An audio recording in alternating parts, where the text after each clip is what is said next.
హల్లెలూయా. మీ అందరిని ఈ విధంగా కలుసుకోవడం ప్రభుని బట్టి ఎంతో నేను దేవుని స్తుతిస్తున్నాను. ఈ సమయంలో ఒక మాట మీకు నేను తెలియపరుస్తాను. మత్తయి శుభవార్త 6వ అధ్యాయం 10వ వచనంలో యేసు ప్రభువారు తమ శిష్యులకు ఒక ప్రార్థన నేర్పిస్తారు. ఆ ప్రార్థనలో ఉన్న విశేషాన్ని 2 మాటల్లో మీకు చెప్తాను. అదేంటంటే, ఒకరోజు యేసు ప్రభువారి శిష్యులు యేసు ప్రభువారి దగ్గరికి వచ్చి, అయ్యా మాకు ప్రార్థన నేర్పించు, యోహాను తన శిష్యులకు ప్రార్థన నేర్పించారు, నీవు కూడా మాకు నేర్పిస్తే మేము కూడా అలా ప్రార్థన చేసుకుంటాం బాబు అని అడిగారు.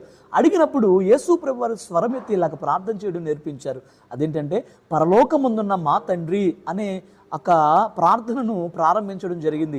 పరలోకంలో ఉన్న మా తండ్రి అని పలకగానే శిష్యులు ఇలా ఆలోచించి ఉంటుంటారు. అదేంటంటే, దేవుడిని ఈయన మాకు తండ్రిగా పరిచయం చేస్తూ ఉన్నాడు అని ఆలోచించి ఉండవచ్చు. ఎందుకంటే ఇప్పటి వరకు వారు ఎప్పుడూ కూడా దేవుణ్ణి తండ్రి అనే సంబోధన వారి జీవితంలో ఎప్పుడు వినలేదు. అప్పటిదాకా దేవా, నాథ, రాజా, ప్రభువా అనే పదాలు పాత నిబంధన గ్రంథంలో అనేక మంది భక్తులు వాడారు.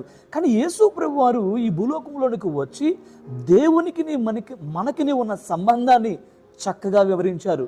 చూడండి, పరలోకంలో ఉన్న మా తండ్రి అని యేసు ప్రభు వారు ప్రార్థన నేర్పించారు. ప్రియమైన దేవుని బిడ్డ, నేను ఒక విషయం చెప్తూ ఉన్నాను. నేను ఈ యొక్క మాటలు ముగించేలోపు నేను ఒక విషయాన్ని మీకు చెప్పాలని ఆశపడుతున్నాను. దేవుడు మనకి తండ్రి, దేవుడు మనకి తండ్రి, ఆయన పిల్లలం మనం అనే విషయాన్ని యేసు ప్రభు వారు మనకి చెప్పాలని ఆశపడుతున్నారు. ఈరోజు ఎంతమంది అయితే ఈ వాక్యాన్ని వింటున్నారో, ఈ మాటలు వింటున్నారో, నీకు ఒక తండ్రి ఉన్నాడు, ఆయన పరసంబంధమైన ఆయన పరలోకమందున్న మా తండ్రి అని ప్రార్థన నేర్పించడం మనం విన్నాము. ఆయన పరలోకంలో ఉన్నారు, ఆయన నీ ప్రార్థన వింటారు. ఈ భూలోకంలో ఉన్న తల్లిదండ్రులు ఒకవేళ నీ ప్రార్థన, నీ మనవి ఆలకించకపోయినా, నీ కష్టకాలంలో వారు నీకు సహాయం చేయలేకపోయినా, పరమ తండ్రి నిన్ను విడిచిపెట్టడు, ఆయన నిన్ను బలపరుస్తాడు.